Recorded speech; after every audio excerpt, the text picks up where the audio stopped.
Do you have emotions, Richard? No comment. Tell me what kind of emotions you got going through you right now. I'll tell you what, I gave up on love and happiness a long time ago. Why? I don't care to explain that. Let the quote stand for itself. People in this day and age are brainwashed and programmed like a computer. On the morning of August 31st, 1985, Richard Ramirez got off a Greyhound bus in Los Angeles and walked to a convenience store in the East Los Angeles neighborhood of Boyle Heights. He had been in Tucson for several days. He did not know that while he was in Arizona, the Los Angeles Police Department had released his name and his photograph to the public. He did not know that his face had been on the front page of every newspaper in California for the previous 36 hours. He did not know that the city he was returning to had been waiting for him, that the specific combination of terror and fury that 14 months of murders had generated had been concentrated over those 36 hours into something that was about to find him. He walked into the convenience store. He saw his own face on a newspaper rack. He ran. He crossed 6 lanes of the Santa Ana freeway on foot, dodging traffic. He ran through residential streets in Boyle Heights, an East Los Angeles neighborhood with a dense population of working-class Latino families who'd been living under the same fear as everyone else in the city for over a year, who had locked their windows and pushed furniture against doors and watched their children with heightened vigilance and prayed that the night stalker would not come to their street. He tried to steal a car in a driveway on Hubbard Street. The woman inside refused to give him the keys and screamed. Her husband, a man named Faustino Pinon, came out of the house and struck him with a metal fence post. A crowd gathered. The crowd was not polite. They beat him. By the accounts of people who witnessed it, neighbors who had come out of their houses, people from the street, they beat him severely, the accumulated rage of 14 months of fear finding its specific outlet in the man who had generated it. When the police arrived, they were not arresting the night stalker. They were rescuing him from the neighborhood he had terrorized. He was taken into custody. He was 41 pounds underweight. He was covered in bruises from the beating. He was, by every visible indication, a man who had been running hard and eating badly and sleeping wherever he could for months. He was also, according to the medical examination conducted after his arrest, completely drug-saturated, cocaine and heroin in combination, the specific biochemical signature of someone who had been funding a significant habit through the money he was stealing from the houses he was breaking into. The night stalker had been caught, not by a task force, not by a fingerprint analysis, not by the sophisticated investigative machinery that the LAPD and the Sheriff's Department had been applying to the case for 14 months, by a neighborhood, by people who recognized a face from a newspaper and decided collectively that they were done being afraid. Richard Ramirez was born on February the 29th, 1960, in El Paso, Texas, a border city on the Rio Grande, directly across from Ciudad Juarez, one of the most economically divided and culturally layered cities in the American Southwest. He was the youngest of 5 children born to Julian Ramirez, who worked at the Santa Fe Railroad, and Mercedes Ramirez. February 29th, a leap day. The specific accident of a calendar that produces a birthday that only exists once every 4 years, the same date, 4 years apart, as Aileen Wuornos. The researchers who note this coincidence are presumably aware that it means nothing. It is mentioned because it is striking, not because it is meaningful. What was meaningful was the household. Julian Ramirez worked hard and came home frustrated, and the frustration expressed itself physically in the way that physical frustration in households where there are no other outlets tends to express itself. Richard received beatings as part of the ordinary texture of childhood. So did his siblings. This was not unusual in the specific time and place, the early 1960s in working-class El Paso, but it was also not nothing. and its effects accumulated. He also suffered 2 serious head injuries in early childhood that produced epileptic seizures that continued into his early teens. The specific relationship between temporal lobe trauma and subsequent violent behavior is documented in the neurological literature, though researchers are careful to note that the relationship is probabilistic rather than deterministic. Most people with head trauma of this severity do not become killers, and the trauma cannot be treated as an explanation for what Ramirez became. It is a factor among many.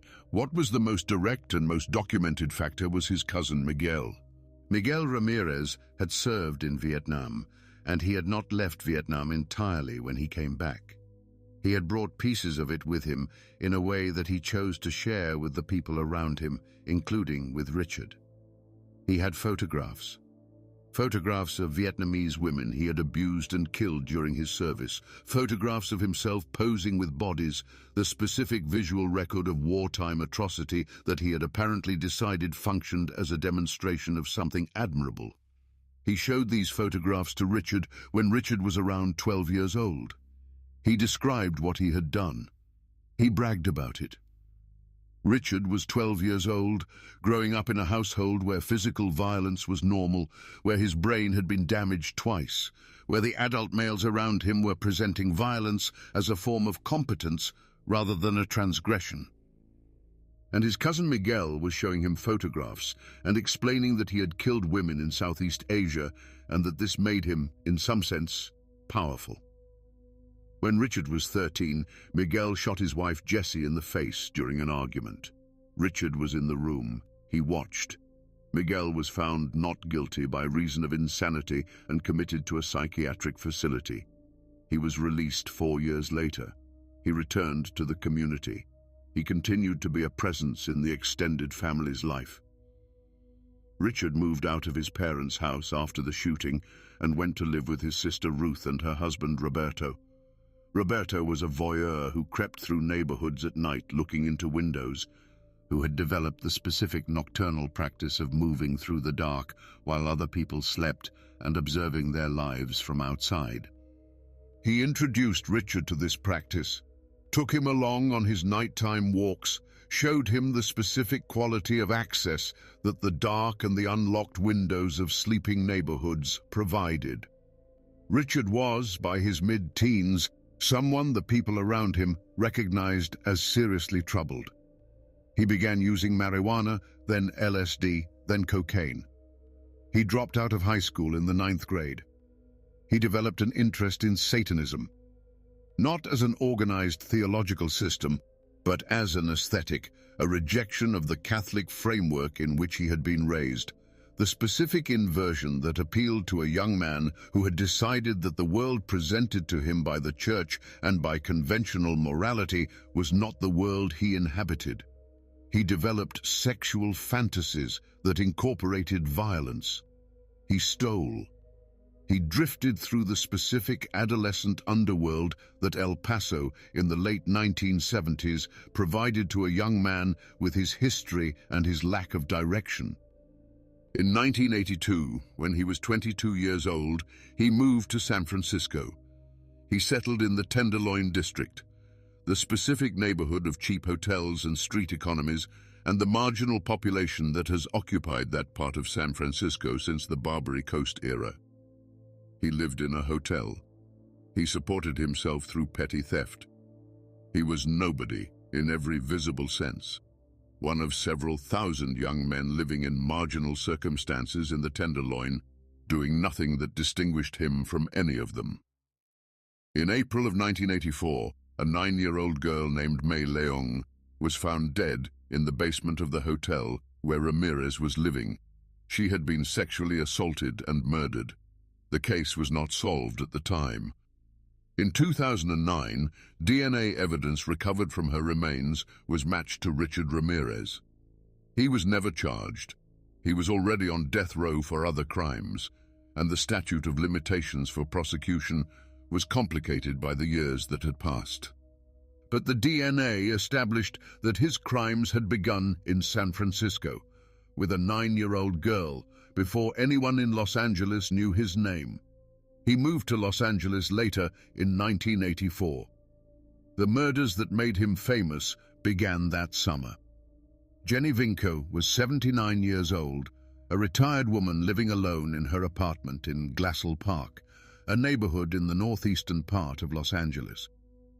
On the night of June 28, 1984, she was asleep when someone entered through a window she had left open because the summer heat was oppressive. She was sexually assaulted and stabbed. Her throat was slashed so severely that she was nearly decapitated. Investigators had little to connect the crime to any existing pattern. It appeared to be a home invasion, a burglary that had escalated into something worse. There was no immediate indication that this was the beginning of something systematic. It was. Over the following 14 months, Richard Ramirez committed a series of crimes across the Los Angeles metropolitan area, and on several occasions in San Francisco, that produced a pattern so random in its victim selection and so brutal in its execution that the investigators assigned to the cases found it genuinely difficult to establish any consistent profile for who would be targeted next. In March of 1985, he entered a home in Rosemead in the San Gabriel Valley and shot a woman named Dayle Okazaki in the head, killing her instantly. Her roommate, Maria Hernandez, managed to escape when Ramirez's bullet deflected off her house keys as she held up her hand. An hour later, Ramirez pulled a woman named Veronica Yu from her car a few miles away and shot her. In March, he entered a home in Whittier, kidnapped a 6-year-old girl named Anastasia Horonas from her bedroom, leaving her parents beaten and tied, and took her to his own car where he assaulted her. He then deposited her at another location and left. She survived and provided investigators with a description. In April, he attacked Vincent and Maxine Zazara in their home in Whittier. Both were shot and killed. He gouged out Maxine Zazara's eyes post-mortem, a detail so specific and so disturbing that investigators initially treated it as a marker that might help identify a pattern. And that was extensively covered in the media as an indication of the ritualistic quality of the crimes. He attacked a woman named Mabel Bell and her sister Florence Long in Monrovia, beating both women with a hammer. Mabel Bell was in a coma for days.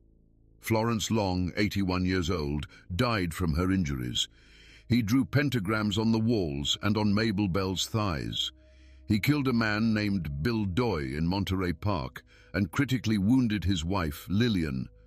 Lillian Doy, who survived, told investigators that Ramirez had bad teeth, a detail that was disseminated through the press and that produced a specific quality of additional fear in people who read it, because it made him imaginable in a physical way that descriptions of his crimes had not quite accomplished.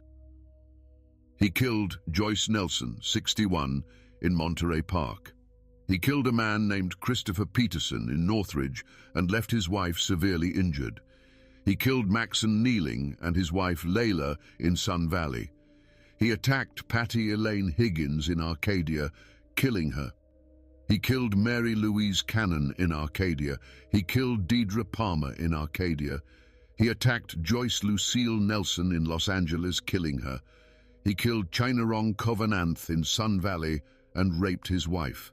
He attacked Ahmed Zia in Mission Viejo and killed his fiancée, Suki Hotaling. These are names. They were specific people living specific lives in the specific neighborhoods of a large metropolitan area who happened to be in the path of Richard Ramirez on the nights when he entered their homes. There were also the people who survived, who woke up in the process of being attacked, or who arrived home to find a stranger in their house, or who were left alive for reasons that Ramirez apparently decided in the moment. Some of them provided detailed descriptions. Some of them described forcing them to say, "I love Satan." Some of them described being shown AC/DC albums or having AC/DC songs played in the background during the attacks. Ramirez was a devoted fan of the band's most aggressive and theatrically satanic material. Investigators assembling the picture of who they were looking for had the specific physical description that the survivors provided. Tall, thin, dark hair, bad teeth, strong smell of body odor. They had the AC/DC shoe print. They had the satanic elements at the crime scenes. They had the caliber of ammunition used. What they did not have, for most of 1984 and 1985, was a name. The fingerprint gave them the name. And the name gave them to the neighborhood that found him on August 31st. Between his crimes, between the nights when he climbed through windows and attacked people in their homes, Richard Ramirez lived in a way that is almost as disturbing as the crimes themselves. He was, by multiple accounts, a transient presence in the specific underworld of late-night Los Angeles in the mid-1980s. He slept in cheap hotels and in his car and in abandoned buildings. He ate fast food.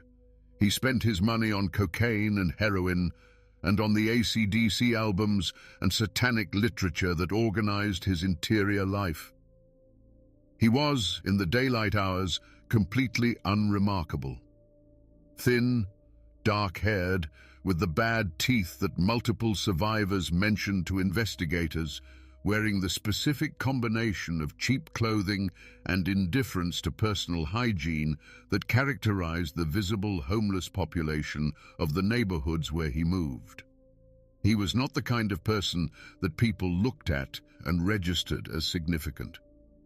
He was the kind of person that people looked at and looked away from, the invisible young man at the bus stop, the person whose presence in a convenience store at 2 in the morning registered as nothing particular.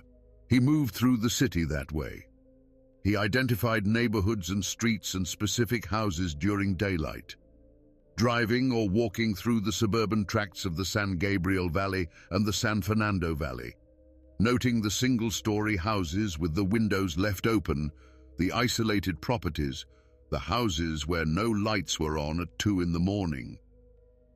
He came back at night. He had no car of his own for much of the period. He relied on public transportation, the bus system, which in Los Angeles is used primarily by people who cannot afford cars, which is to say primarily by the poor and the marginalized, and the people who do not have the kind of visible social position that makes them objects of scrutiny. He took the bus to the edge of a neighborhood. He walked in. He found a house. He left no consistent pattern because he had no consistent method beyond the broad outlines. Night, unlocked entry point, whatever weapons were available or convenient. He sometimes brought a handgun. He sometimes brought a knife. He sometimes improvised from what he found at the scene. He sometimes tied people up. He sometimes simply incapacitated them and moved through the house quickly. The inconsistency was itself a kind of protection. Investigators looking for a pattern in victim selection or method were looking for something that was not there in a form they could identify. He was not selecting victims based on criteria they could reverse engineer. He was selecting houses based on opportunity and then responding to what he found inside. He also, throughout this period, maintained his satanic practice as something that functioned for him as identity and ideology simultaneously. He left pentagrams at crime scenes. He forced victims to say satanic phrases. He drew symbols in victims' blood. He carved symbols on victims' bodies. The Satanism was not incidental to his crimes. It was the framework within which the crimes made sense to him, the specific belief system that allowed him to locate what he was doing in a cosmological context that gave it meaning beyond the immediate act. He believed, in his specific and disorganized way, that Satan was real and that he was doing Satan's work. Whether this belief was genuine, whether it was a performance that had become indistinguishable from belief, whether the distinction matters, these are questions that the researchers who have studied his case have not resolved. What is clear is that the Satanism was consistent and pervasive across everything he did and said, and that it was not adopted after the fact as a way of explaining behavior that had other origins. He was living between his crimes as a person who had decided that the social world and its norms did not apply to him, that he existed outside them, that the force he served was older and more powerful than the laws of California.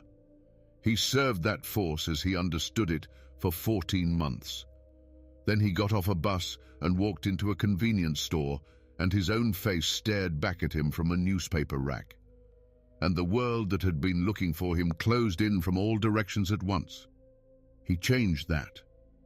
The summer of 1985 in Los Angeles was a summer organized around fear in a way that the city had not experienced before.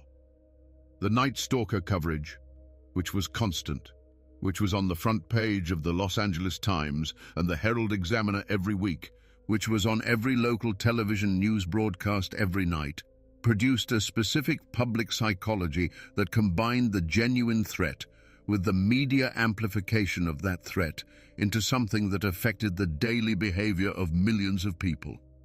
Gun sales in Los Angeles County spiked. Hardware stores reported shortages of deadbolts and window locks. Businesses that installed security systems reported backlogs of months.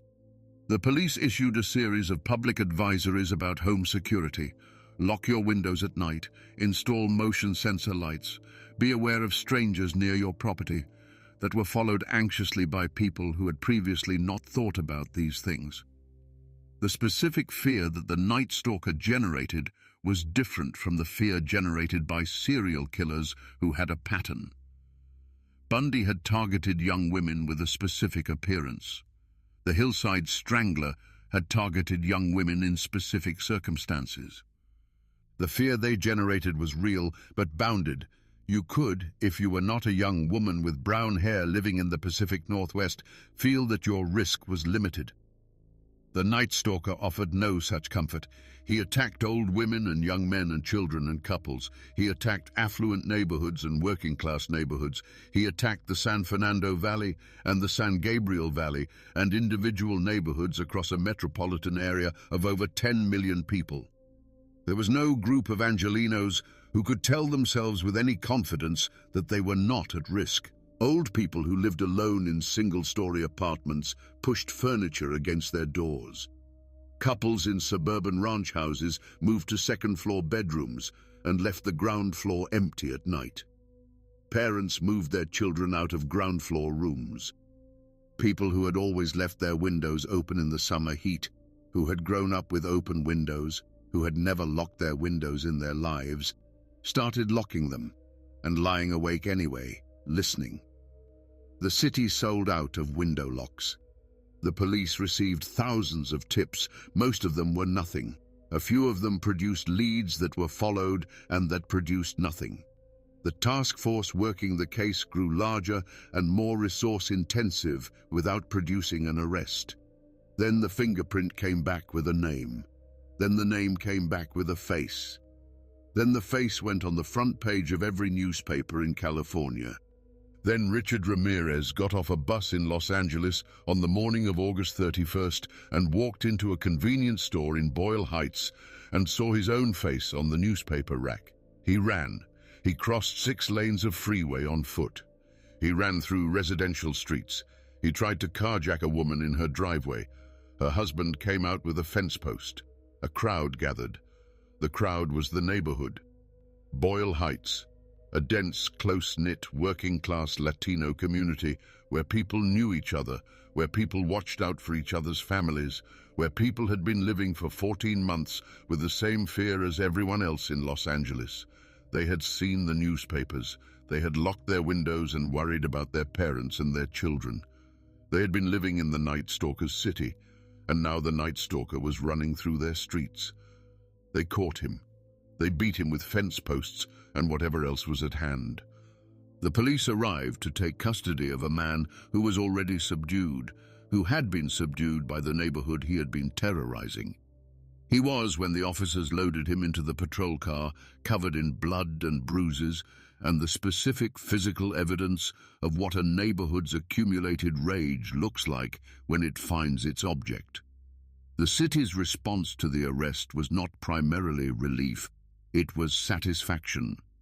The investigation that was supposed to find him struggled for over a year, with a problem that was partly technological and partly organizational, and partly just the specific difficulty of finding a person who has no fixed address, no regular employment, no social network that can be mapped, and no consistent pattern of behavior that can be anticipated. The crimes were being worked by multiple agencies simultaneously, and the information they were developing was not being shared in a way that produced a unified picture in the early months. A murder in Monterey Park was a Monterey Park Police Department case. A murder in the San Fernando Valley was an LAPD case. The Sheriff's Department had its own cases. San Francisco had its own cases. The evidence that connected them, matching ammunition, matching wound patterns, the consistent satanic imagery, existed in each department's files, but was not being assembled across jurisdictional lines. A task force was formed, which began connecting cases. Ballistics matched crimes that had previously been treated as unrelated. Physical evidence from multiple scenes was compared. The AC/DC athletic shoe print found at more than one scene became a specific identifier. The investigators knew they were looking for someone who wore that particular brand of shoe in a particular size. The task force also produced something that individual department investigations could not: a profile. Not a psychological profile in the formal FBI sense, but a composite description built from everything the survivors had reported. Tall, thin, long dark hair, very bad teeth, strong smell.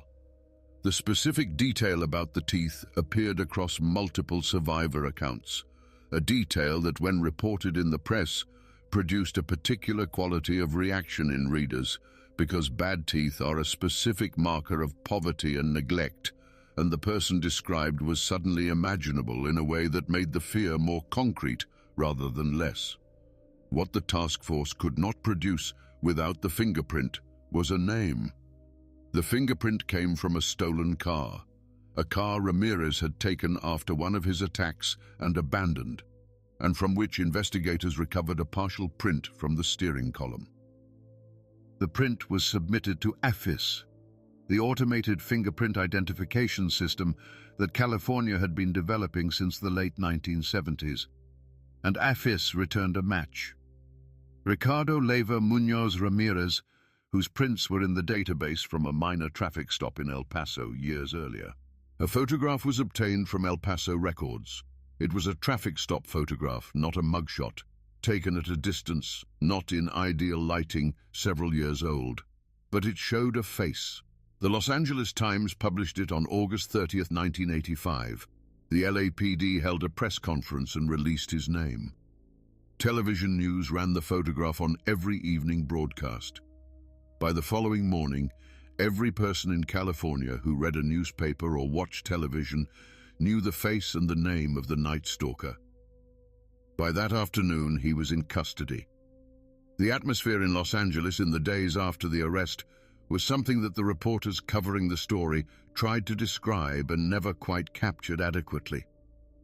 The city had been living with a specific fear for 14 months, had organized its nights around that fear, had made purchases and changed habits and altered routines in response to it. And the fear ended not gradually, but instantly, on the morning of August 31st, when the news broke that the Night Stalker had been beaten into submission in Boyle Heights. The window lock sales stopped.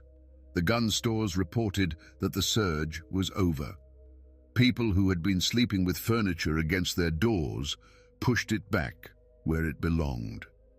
But there was also, alongside the relief, a specific and uncomfortable consciousness of what the case had revealed about the city, about the specific vulnerability of the suburban landscape, about the millions of houses with single-story layouts and windows left open and no security system and no alarm, about the way that a person who was willing to move through neighborhoods at night without calling attention to themselves could identify and exploit those vulnerabilities repeatedly over more than a year without being stopped. The city had been accessible to him. It had always been accessible to people like him. The Night Stalker had made that accessibility visible in the most terrible possible way, and the window locks and the deadbolts were a response to that visibility. A recognition that the ordinary security of the suburban home, the assumption that your neighborhood was safe, was not a natural condition, but a contingent one that depended on there being nobody willing to test it. He had been willing to test it for 14 months. Nobody in the city was quite as comfortable as they had been before, and yet, the moment of the arrest, the specific image of Richard Ramirez being beaten by the neighbors of Boyle Heights, being subdued by the people whose city he had been terrorizing, produced something that the coverage of the arrest tried to capture and that the community itself seemed to feel. Not just relief, something more active. A specific satisfaction in the knowledge that the system had not been required, that the neighborhood had been sufficient, that the man who had spent a year entering houses while people slept had been stopped in broad daylight on a public street by people who had recognized a face from a newspaper and decided collectively that enough was enough. The police arrived to take custody of a man who was already on the ground. They put him in a car and took him to the Hollenbeck police station, where a crowd had gathered outside. The crowd was large. The crowd was not friendly. Officers had to manage the perimeter. Ramirez, being escorted inside, was heard to say, "I am the Night Stalker." Whether he said this with pride, or with exhaustion, or with the specific performance quality of everything he did in public, that is unknowable. He said it, and it was true. And the city began slowly to sleep with its windows open again. The trial was, by any standard, extraordinary, and not only because of the evidence, which was overwhelming, or the length, which was nearly 3 years from arrest to verdict. The trial was extraordinary because of Richard Ramirez. He appeared in court wearing sunglasses when he was allowed to, and without them when he wasn't. In both cases cultivating a presentation that was designed to be noticed. He grinned at the cameras during proceedings, not nervously, not with the anxious rictus of a person trying to manage their public image, but with the specific pleasure of someone who is enjoying attention and has decided to enjoy it visibly. He made statements during proceedings that had nothing to do with the legal questions at hand. He shouted phrases. On one of the early days of the trial, he held up his palm toward the cameras. He had drawn a pentagram on it in ballpoint pen. He turned it slowly so that the courtroom and the press could see it clearly. He was performing. The performance was aimed at multiple audiences simultaneously. For the media, it produced the imagery of a dangerous and theatrical Satanist that sold newspapers and attracted cameras. For the public watching the coverage, it produced the specific combination of revulsion and fascination that his crimes had generated and that his courtroom behavior was calculated to extend. For the women who had been writing to him since his arrest, and there were many of them, it was the continuation of a public persona that they had been finding compelling since his photograph first appeared on the front pages. The women who wrote to Richard Ramirez constitute, in the criminological literature, a significant data point on the phenomenon of hybristophilia, the specific romantic or sexual attraction to people who have committed serious violent crimes. The phenomenon was not new when Ramirez was arrested. Charles Manson had received fan mail. Ted Bundy had attracted courtroom admirers. But Ramirez seemed to generate it at a scale and intensity that produced, in the researchers who studied his case, a specific interest in understanding what the attraction consisted of. The most significant of his correspondence was Doreen Leoy, who was 38 years old when she began writing to him in 1985. She was a magazine editor in California, educated, professionally successful, by every external measure, a person who had access to a conventional life and conventional relationships if she wanted them. She attended his trial. She stated publicly that she believed he was innocent. She expressed admiration for him. She described him in interviews as sweet, kind, and misunderstood. The jury convicted him on 13 counts of murder, 5 counts of attempted murder, 11 counts of rape, and numerous counts of burglary and other charges. He was sentenced to death on 19 separate counts, an exercise in institutional emphasis, 19 death sentences rather than one, as if the legal system was trying to communicate something about the scale of the conviction. She married him in October of 1996 in the visiting room at San Quentin State Prison. She wore a white dress. He wore a prison uniform. She told reporters that she stood by her conviction of his innocence and would stand by him until he was executed. She eventually stopped visiting. The marriage separated, though accounts of exactly when and why are not consistent. She gave no public statement about the end. She simply disappeared from the record of his prison life, and he continued on death row without her. He was diagnosed with lymphoma in 2011 and was moved from San Quentin to a hospital in Marin County. He died on June 7, 2013, at the age of 53. He had spent 28 years on death row. He had not been executed. California's death penalty machinery, which has sentenced hundreds of people to death and executed a small fraction of them, the rest aging out on a death row that functions in practice as a very expensive form of life imprisonment, had processed him through the standard decades of appeals and reviews without finding the specific combination of circumstances that would have ended with his execution. He died of lymphoma instead. He never expressed remorse. In interviews over the years, in the Doreen Leoy correspondence, in the various public statements he made, there is no record of Richard Ramirez expressing regret for what he had done to the people whose houses he had entered. He expressed his Satanism. He expressed contempt for conventional morality. He expressed in various ways something that functioned as pride. He was 53 years old. He had lived to 53. The people he killed had not lived to the ages they would have reached. Jenny Vinkow was 79 when he killed her and had years ahead of her. Anastasia Hronis was 6 when he took her from her bedroom. She survived. She is a middle-aged woman now, somewhere, carrying whatever she carries from that night. The neighborhood in Boyle Heights that beat him into submission on the morning of August 31st, 1985, did not produce his death, but they produced his capture. They did what the LAPD and the Sheriff's Department had been trying to do for 14 months, and they did it in a few minutes with fence posts and community rage. That is perhaps the most distinctly American detail in the entire Night Stalker case. Not the Satanism, not the celebrity, not the fan letters. The neighborhood. The city of Los Angeles did not organize a memorial when he died. Nobody needed one. The Night Stalker case is significant in the history of American law enforcement for several reasons beyond the crimes themselves. It was one of the first major cases in which the Automated Fingerprint Identification System, AFIS, which California had been developing since the late 1970s, played a decisive role in an identification.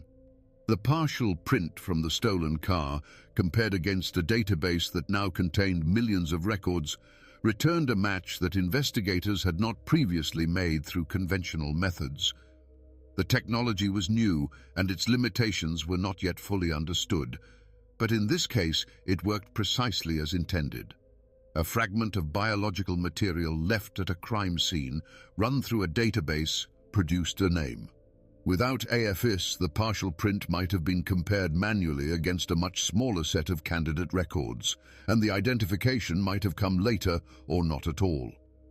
The case accelerated the adoption of automated fingerprint matching by law enforcement agencies across the country. It was also a case that demonstrated the specific limits of jurisdictional fragmentation in a large metropolitan area. The Night Stalker's crimes spanned multiple agencies: the LAPD, the Los Angeles County Sheriff's Department, the San Francisco Police Department, suburban departments in Alhambra and Monterey Park, and Arcadia and Mission Viejo, and The connections between crimes in different jurisdictions were not being made systematically in the early months. A murder in Monterey Park was a Monterey Park case. A murder in the San Fernando Valley was an LAPD case. The physical evidence that connected them, the same ammunition, the same types of wounds, the same satanic imagery, was not being assembled into a coherent picture quickly enough. The formation of the task force that eventually connected the cases produced changes in how multi-jurisdictional investigations were organized in Southern California. The Night Stalker case was cited in subsequent years as a reason for investing in interagency information sharing and in the kind of regional coordination that had been lacking in 1984 and early 1985. And then there was the ending. The ending was not the task force, and it was not the fingerprint database, though both were necessary. The ending was a neighborhood. The ending was Boyle Heights, a community of working-class families who had been living under the same fear as everyone else in Los Angeles for 14 months and who had had enough, who recognized a face, who decided collectively and without coordination that if the Night Stalker was going to run through their streets, he was going to run through their streets at their own risk. This is not an uncomplicated moment. The legal questions around civilian apprehension of criminal suspects, around the use of force in those apprehensions, around vigilante violence in all its forms, these questions are real, and the ending of the Night Stalker case raises them. There are people who find the Boyle Heights capture troubling, who note that what happened was a mob beating of a man who had not yet been convicted of anything, who point out that the same kind of community action taken against an innocent person would be an atrocity. These concerns are legitimate. They are also, in this specific case, difficult to sustain with much urgency against the fact that the man being beaten had, the previous day, murdered a woman in Mission Viejo, and had the day before that committed crimes in San Francisco, and had spent 14 months entering homes at night and killing and raping and assaulting people across one of the largest metropolitan areas in the country. The neighborhood had done what the police could not do. They had stopped him. The Satanism that organized Ramirez's crimes and his courtroom performance and his self-presentation through the years of his imprisonment was, in the specific culture of mid-1980s America, the thing that most defined him in the public imagination.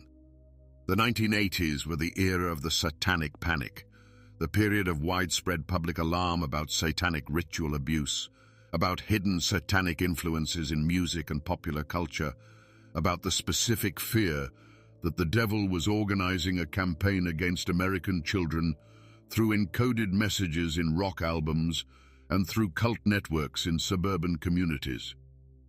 Most of the satanic panic was entirely without foundation.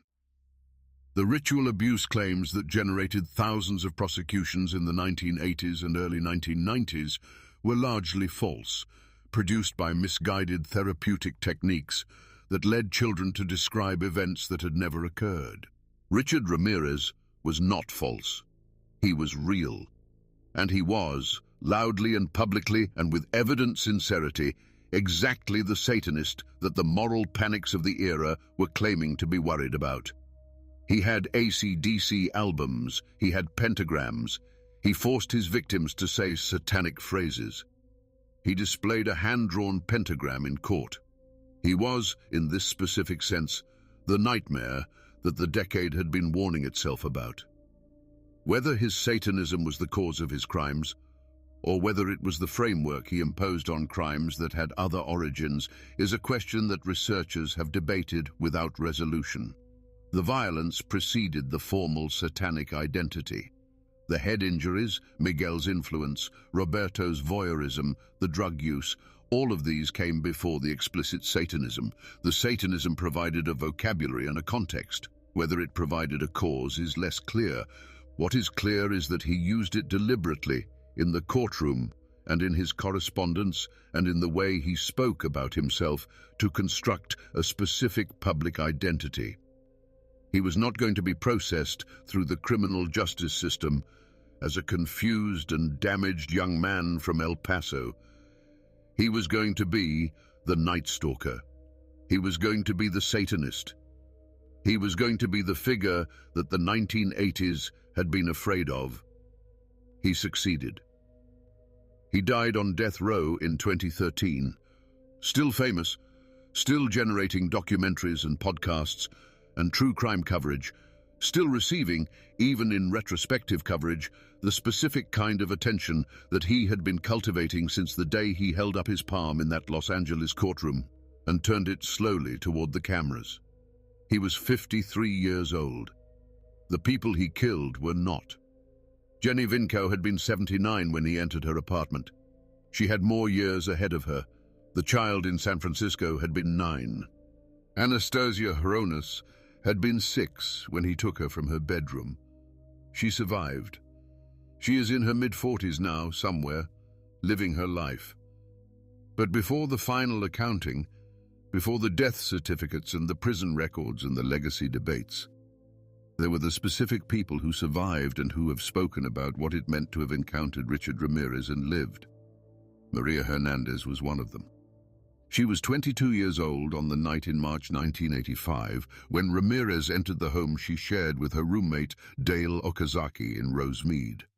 He shot at Maria Hernandez as she raised her hand. The bullet deflected off her house keys and she fell, and he stepped over her, apparently believing she was dead. He went inside and shot Dale Okazaki in the head, killing her. Then he left. Maria Hernandez was not dead. She was alive, on the driveway, with the specific understanding that she had survived something that had killed the person standing next to her, and that the margin was a set of keys held up at the right moment. She testified at the trial.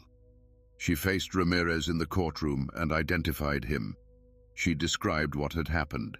She was asked what the experience of surviving had been like, and she described something that survivors of violent crimes often describe in different words: the specific quality of an ordinary evening that had become, permanently, the night that divided everything before from everything after. Lillian Doy survived the attack in which her husband Bill was killed. She provided investigators with the observation about Ramirez's bad teeth, the specific detail that became one of the identifiers circulated in press reports. She had been close enough to him, in the worst possible circumstances, to notice his teeth. The survivors who testified made the trial something more than a technical proceeding. They made it, for the duration of their testimony, a human one. Richard Ramirez, during their testimony, sat in the defense chair and watched them. He did not express any visible response. The Night Stalker case entered the popular culture immediately and has never entirely left it. The specific combination of elements, the Satanism, the randomness, the celebrity that the crimes generated, the courtroom theatrics, the fan mail, the marriage on death row, produced a story that has been retold many times in many formats. Books were written within months of the arrest. Films were made. Documentaries followed. The Netflix documentary released in 2021 was watched by millions of people who had not been alive in 1985 and who encountered the Night Stalker for the first time through its 4 episodes. The documentary generated controversy about whether the level of attention paid to Ramirez was appropriate, about whether the presentation aestheticized him in ways that were problematic, about whether the fan mail phenomenon was being inadvertently reproduced by a documentary that presented him as compelling and charismatic. These debates are real and they matter, and they apply not only to the Netflix documentary, but to every piece of true crime content that presents violent criminals as interesting subjects. The specific concern is that presenting someone like Richard Ramirez in ways that generate fascination is a form of the celebrity that he cultivated, and that in some indirect way validates the path he chose. The counter-argument is that the crimes happened, that they were part of the world, that the people who survived them and the families of the people who did not deserve to have those crimes documented and understood rather than consigned to silence, and that the documentary format, whatever its flaws, contributes to public understanding of how this specific kind of violence happens and how it can be recognized and stopped. Both arguments have merit. Neither is entirely satisfying. What is clear is that Boyle Heights, East Los Angeles, made its contribution to the ending of the Night Stalker's crimes on the morning of August 31st, 1985, and that contribution required no documentary format and no true crime franchise. It required a neighborhood, a newspaper, a face, and a man named Faustino Pinon with a fence post who decided he was done being afraid. The neighborhood in Boyle Heights is still there, still working class, still dense with families who have been there for generations. They stopped him. Faustino Pinon had a fence post. That was enough. On the morning of August 31st, 1985, as Richard Ramirez was being taken into custody at the Hollenbeck police station in East Los Angeles, a crowd had gathered outside. The crowd was large. The crowd was not welcoming. Officers had to manage the perimeter. Ramirez, being escorted inside, reportedly said, "I am the Night Stalker." Whether he said this with pride or with the specific exhaustion of a man who had been running for hours and beaten and handcuffed and was now being walked through a crowd that wanted to kill him, that is unknowable. He said it. He had been building to saying it since the first night he climbed through a window in 1984, and the city slowly opened its windows again.